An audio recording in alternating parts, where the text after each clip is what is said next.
बिहार के तमाम लोगों की प्रतिक्रिया देखने के बाद मैंने यही एनालाइज किया कि वास्तव में के पाठक एक मेंटल पेशेंट है। मुझे लगता है कि सरकार को इनको तुरंत ही निष्कासित करके इनको मेडिकल चेकअप के लिए भेजा जाना चाहिए, क्योंकि अगर ऐसे मतलब अड़ियल अधिकारी, साइको अधिकारी अगर ऐसे विभाग में रहता है तो मुझे लगता है कि पूरे शिक्षा विभाग को ये आदमी हैंडीकैप्ड बना देगा, ये आदमी मेंटल बना देगा।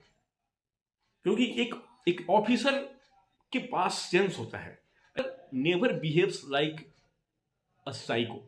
आज जिस तरीके के इनके जो एक्टिविटीज़ हैं, जिस तरीके के इनके निर्देश होते हैं, जिस तरीके के फरमान ये बार बार जारी करते हैं, सरकार के निर्देश तक को ये नहीं समझते हैं, तो मुझे लगता है कि he does not deserve for this post. किसी भी डिपार्टमेंट का प्री डिफाइंड प्लान होता है और इसके ऊपर उसके कुछ सर्टेन दिशा निर्देश होते हैं जिसको फॉलो करके हम काम को आगे बढ़ाते हैं। और यहाँ के पाठक शिक्षा विभाग के लिए रोज नया दिशा निर्देश जारी करते हैं और खुद ही इसको खारिज कर देते हैं। यानी this person doesn't have the sense, ये खुद ही इसको ही पता नहीं है कि ये क्या करने वाले हैं और अगला इनका स्टेप क्या हो। There is something called SOP, that is standard operating procedure. किसी भी काम के, अगर आप एक प्राइवेट नौकरी में भी जाते हो तो उनका एक स्टैंडर्ड ऑपरेटिंग प्रोसीजर होता है कि कैसे हमें काम करना है, वो रोज नहीं बदलता है। आपके जैसा आईएएस ऑफिसर्स तमाम आईएएस ऑफिसर्स के ऊपर प्रश्न चिन्ह खड़ा करता है। आईएएस ऑफिसर्स हमारे देश का एक सबसे सर्वोच्च पोस्ट माना जाता है।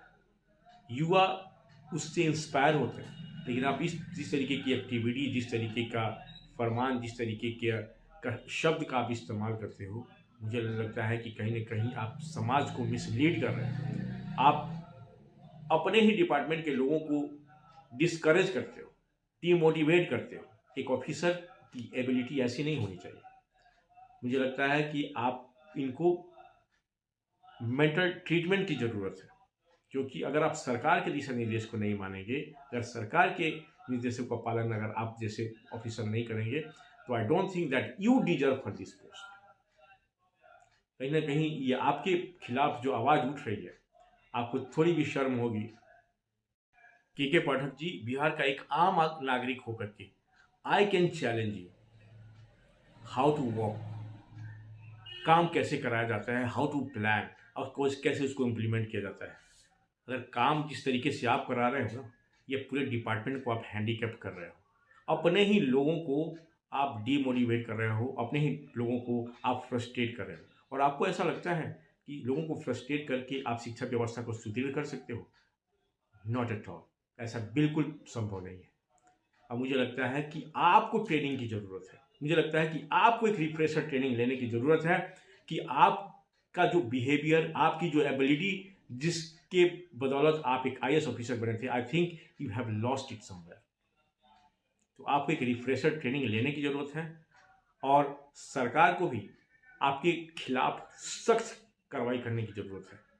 मुझे लगता है कि शिक्षा विभाग में अगर के पाठक जैसा अधिकारी अगर कुछ दिन और रुक जाता है तो बिहार की शिक्षा व्यवस्था सुदृढ़ नहीं और खत्म हो जाएगी। ये आदमी कहीं ना कहीं बिहार के बच्चों के भविष्य से खेल रहा है। मेरे समझ में एक चीज़ मैं बताना चाहता हूँ कि अगर शिक्षक पढ़ाने के लिए होते हैं, इनको आप 36 रिपोर्ट बनाने में अगर आप इंगेज कर दोगे तो कोई शिक्षक कैसे कॉन्सेंट्रेट करके पढ़ाएगा, कैसे ईमानदारी से पढ़ाएगा।